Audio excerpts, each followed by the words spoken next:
What if I told you Africa has once again become the world's greatest battlefield?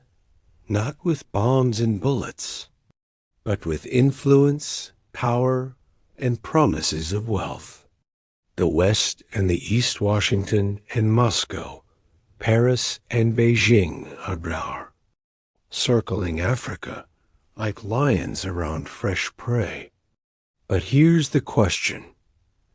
Is Africa the hunted, or will it finally become the hunter? Narrator, lighter tone, humor, interruption. And before you say, this is just another history lesson, relax. I promise, no boring professors here. I don't even have chalk. Just stories. Stories that could decide your future. To understand today, we must first travel back. The first Cold War America versus the Soviet Union turned Africa into a chessboard. Congo, Angola, Ethiopia, Somalia, all became battlefields of ideology. The weapons were not always guns. Sometimes they were loans, propaganda, and promises. But after the Soviet Union collapsed, Africa was left with one major partner, the West: aid, democracy, globalization, but also debt, corruption, and exploitation. For nearly 30 years, the West had little competition. Then quietly new players entered the stage. China, Russia, Turkey. The East smelled opportunity. They offered roads, railways, and weapons, sometimes without asking questions about democracy or human rights. And Africa, tired of being lectured by the West, began to listen. After all, if two people are fighting to buy you dinner, wouldn't you order the most expensive? Meal on the menu? Extra jollof rice, please. But this competition is not just about money. It's about who will shape Africa's future freedom or dependency, unity or division. Let's break down the two sides in this new Cold War. The West, America, Europe, France. They bring promises of democracy, free trade, human rights. But young Africans are asking, democracy for who? Because in many countries, Western aid came with strings. Corruption thrived. Resources left the continent while poverty remained. And France, in West Africa, it faces open anger. Soldiers are being told to leave. Flags are burned in the streets. Cut to protest footage, anti-France signs. The East, Russia, China, Turkey.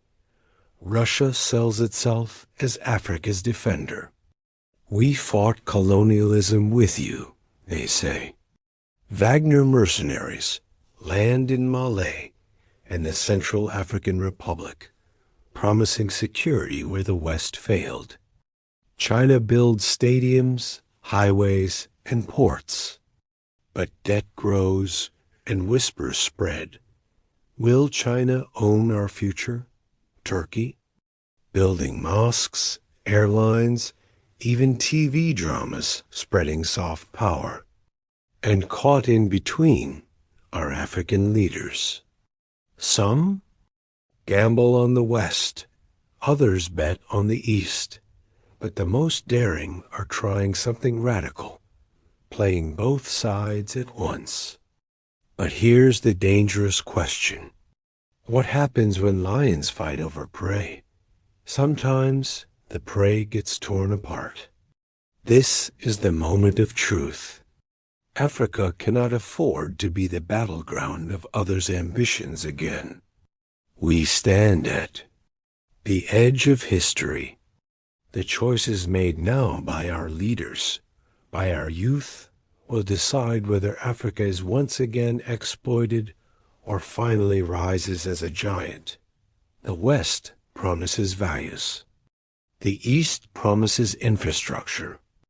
But Africa must promise itself one thing: to stop being a prize and become a player. To unite, to innovate, to write its own story. And hey, if they keep fighting over us, maybe we should start charging rent. Superpower rivalry is not free accommodation. But jokes aside, Africa must be clever. We must learn from history. Not every handshake is friendship. Not every gift is free. And not every ally wants to see us independent.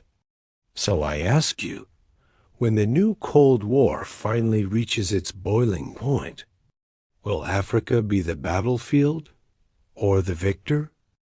Because the answer may shape not just Africa's destiny, but the destiny of the entire world. If this story shook you, then don't just scroll away. Like this video, share it, and tell me in the comments. Should Africa side with the West, the East, or stand on its own? Because your voice is part of this struggle too.